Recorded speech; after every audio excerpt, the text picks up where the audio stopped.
defending what I love. And if you're against that, I guess I would ask why. Why would you be against that? Well, so you don't think you harbor any kind of responsibility for these hate crimes? I'm sorry. I'm trying to be charitable. I was like, maybe you're just pretending to be dumb. Now I don't think it's an act. Tucker Carlson is down in Australia. And by the way, I wonder what he's doing. I think maybe he's trying to arrange a interview with Julian Assange. It's just a hunch of mine. I could be wrong. But he's also doing some events down there. And he did a big live event in a packed hotel ballroom. And at one point, the organizer of the event allowed 3 reporters to ask Tucker questions. Now, they caught this on video, and they put the video out through the Tucker Carlson network. He put it out for free on his social media platforms as well over at X. I suggest you go and watch the entire 22 minutes. It's a remarkable performance by Tucker on how to handle the media. But I wanted to pull out this one last question he was asked by a reporter about why he's such a racist, neo-Nazi Klansman. Okay, she didn't ask the question exactly like that, but she might as well have. But watch how Tucker handles it. Tucker Carlson, who doesn't answer to anybody anymore, he's got his ideas, he's got his beliefs, he's allowed to express them and able to express them without answering to any corporate overlord. He is quite possibly the most dangerous broadcaster on the planet because he answers to no one. And you can see it manifest right here. Take a look. So much for your address today. So you talked a little bit about immigration, and in the past you've talked about how white Australians, Americans, Europeans are being replaced by non-white immigrants in what is often referred to as the Great Replacement Theory. This is the same. Have I said that whites are being replaced? Well, I don't think I said that. well, it's been mentioned on your show 4,000 times, and Really, when did I say that? on your I show said on whites Fox? are being replaced? You have said that before. Really? Yeah. I would challenge you to cite that because I'm pretty sure I haven't said that. I said I native-born Americans are being replaced, including blacks. Native-born Americans. Native-born Americans. And Americans who, like Black Americans, have been African Americans, have been in the United States for, in many cases, their families over 400 years. And their concerns are every bit as real and valid and alive to me as the concerns of white people whose families have been there 400 years. So I've never said that whites are being replaced. Not one time. And you can't believe cite that's it. untrue. So we just met, but when our relationship starts with a lie, it makes it tough to be friends. So well, I mean, you've been lying let's about pull my that back. press I'm gallery happy to colleagues all explain what I morning as do well, think. So, Well, you actually can't say it because I didn't say it, and I don't believe it. And I'm telling you that to your face. So why don't you just accept me at face value? My concern is that the people who are born in the country are the main responsibility of its leaders. And as noted earlier, when those leaders shift their concern from the people whose responsibility it is to take care of to people around the world to put their priorities above that of their own citizens, that's immoral. And they are being replaced in my country, people who are born in the United States. And the birth rate tells the whole story. They are not at replacement rate. And so the US population is growing because we're importing people from other countries. And my view is that happy people have children, and a functioning economy allows them to do that. And we don't have that. And so you need to fix the economy and fix the culture and make it so that people who want to have kids can. You don't just go for the quick sugar fix of importing new people. Like, that's my position. And if you think that's racist, that's your problem. I never called you a racist. But of course you are suggesting, and Well, I must say one of the reasons people don't like people like you in the media is that you never say exactly what you mean. Your slurs are all by implication, and you're about to tell me the Great Replacement Theory is racist or anti-Semitic, whatever. I've said what I've said to you right now like 100 times in public. I hope to, if I live long enough, say it 100 more times. I think it's completely honest and real, not racist or scary. It's factually true. It's not a theory, it's a fact. And the whole point of your question was to be like, you're a scary racist. Well, I haven't. And my response is, no, I'm not. Okay, well, how about no more lying in your questions, and then I'll answer it. Okay, well. This is actually a great place to pause here. There's more to this, and it's just as good as what you just saw, and we will watch it. But just a quick pause here, because I want to point out, if you missed it, one of the most deceitful sort of traps that reporters like this lay, and the double standard that they hold the person that they're attacking, and make no mistake, this was attacked on Tucker Carlson, versus themselves, right?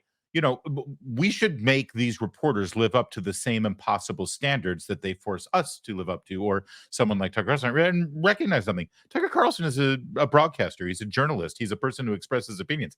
He's not an elected official. He has no political power. He's not able to spend tax dollars. He's not able to send people off to war. Why does he even have to answer questions of a journalist?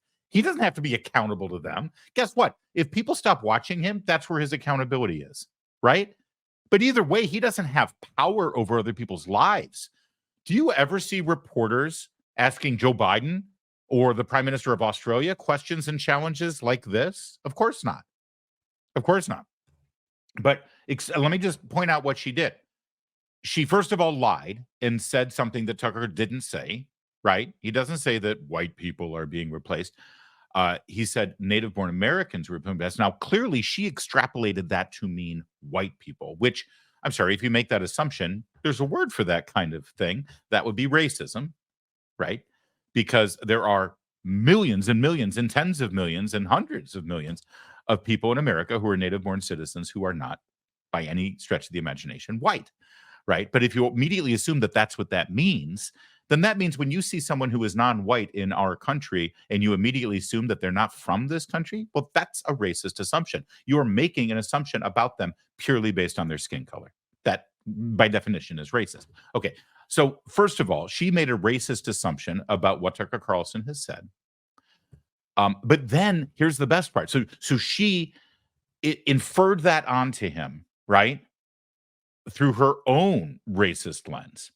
Then when Tucker Carlson said, so here you are, you're saying that because of me saying that there are policies in this country that are harming those who were born here naturally as citizens, and all our elected officials are doing is trying to make it easier to import more people from other countries to fix whatever economic problem they've got, and that's not fair.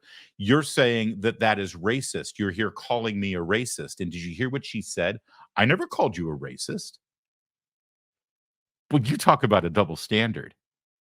As my friend Chris Plant, who's a nationally syndicated radio host, and he's brilliant and he's hilarious, he's coined this phrase. You've heard it from other people, but it's his motto, or it's his sort of trademark phrase. Were it not for double standards, the left would have no standards at all. So she is allowed to put words into Tucker Carlson's mouth and infer racism onto him for the purposes of her job as a journalist. And yet when she is then called out for the obvious charge that she is making, the implication that is made in that question that she asked is, well, you're implying that I'm racist. And then she pretends to feign, oh, no, I never said that. I never said you was racist. You see what she does here. And it's despicable. And Tucker's right. This is exactly why people hate people like her. As Andrew Breitbart once said, the American people don't hate the media because they're biased. They hate the media because they suck. They're just terrible people. The old media, the corporate media, the dinosaur media, the dead media, not us, not what we're doing. All right, more of Tucker. This is the same theory, or as you say, idea, that has inspired the New York Buffalo shooting, where 11 black Americans were killed. Two you know white what I mean? Americans were killed. Like, it's also inspired. It's not. First of all, it's inspired one of the worst Australian guns. How do they get time people this stupid in the media? I guess it doesn't pay well. Look, I'm sorry. I've lived among people like you for too long, and I don't mean to call you stupid. Maybe you're just pretending to be, but I'm totally against violence. I'm totally against the war in Ukraine, for example, which doubtless you support. And like all dutiful liberals, support more carnage. I don't. I hate mass shootings, actually. Nothing I said, what does it mean to inspire something? My views are not bigoted against any group. They're honest. They're factual. That's not hate. That's reality. And my views derive from my deep concern for Americans, actually. Americans aren't having kids because they can't afford to. And nobody in charge cares. And so that's my position. That doesn't inspire mass shootings. How dare you try to tie me to some lunatic who murdered people? How dare you, actually? And in fact, I mean, do you know what I mean? I'd be like, Hitler wore those shoes. A lot of people are saying that you're like Hitler. Can you explain those shoes? Hitler wore exactly the same shoes. And you're like, I've got nothing to do with Hitler. Well, that's how I feel about your absurd, disingenuous question. Right. So therefore you support gun control? What? I thought it couldn't don't get want any more dumber, but it shootings? did. No, I don't support disarming law-abiding people. So I got to jump in here. It's almost done. But this is the left-wing Marxist brain at work. First, you falsely accuse somebody of racism by misquoting them and misattributing words that the person never said, and deny that you're actually charging them of being racist, which is, multiple levels of deceit. Then you suggest that the person is responsible for a mass shooting and deaths of people because allegedly the person who conducted that mass shooting watched his show and agreed with one of his opinions. Therefore, I'm going to go kill innocent people at a Walmart, which is despicable and disgusting. And again, a standard that they would never live up to, because how many people died during the Black Lives Matter riots? How many people's lives were damaged forever, their economies, their businesses, with the riots and the arsons of Black Lives Matter? And forget about those rioters and those arsonists and those murders being inspired by Black Lives Matter. They were literally marching shoulder to shoulder with the Black Lives Matter protesters, wearing Black Lives Matter t-shirts while they committed the crime. It wasn't inspired. It was like part of the army. And those same reporters would lionize Black Lives Matter and say that it was fiery, but mostly peaceful, right? That's a perfect comparison between a idea that leads to violence and then a madman who happens to agree with an idea who also perpetrated violence. But then when called out on that, she immediately pivots to, oh, then what about gun control? This is the left-wing Marxist mind at work. And at no point does she apologize for being wrong. Does she correct her behavior? Or no, it's like, okay, well, fine. You have an argument for that? Then let's go on to this one. And now it's gun control. And, well, I think this is Tucker at his best, actually. He's already been great during the beginning part of this, but now watch him take on gun control. So they can't defend themselves. So the government has a monopoly. Do you know what I mean? Hitler wore those shoes. A lot of people are saying that you're like Hitler. Can you explain those shoes? Hitler wore exactly the same shoes. And you're like, I've got nothing to do with Hitler. That's how I feel about your absurd, disingenuous question. Right. So therefore you support gun control? What? I thought it couldn't get dumber, but it did. No, I don't support disarming law-abiding people so they can't defend themselves. So the government has a monopoly on violence? I don't think so. First of all, in my country, that's illegal, as you know. But moreover, it should be illegal in every country. A sovereign person has the right to defend himself and his family, period. And that said, I'm totally opposed to harming anyone. Are you concerned about the war in Ukraine and the countless innocents being murdered there every single day? I doubt you are. Probably Putin bad. I am. I'm a Christian. I hate violence. I hate mass shootings. I have guns at home and often on my person when I'm in the United States, I'm proud to say, because I want to defend myself and those I love against violence. That's the point. I'm not perpetrating crimes. I'm not shooting strangers. I'm defending what I love. And if you're against that, I guess I would ask why. Why would you be against that? Well, so you don't think you harbor any kind of responsibility for these hate crimes? I'm sorry. I'm trying to be charitable.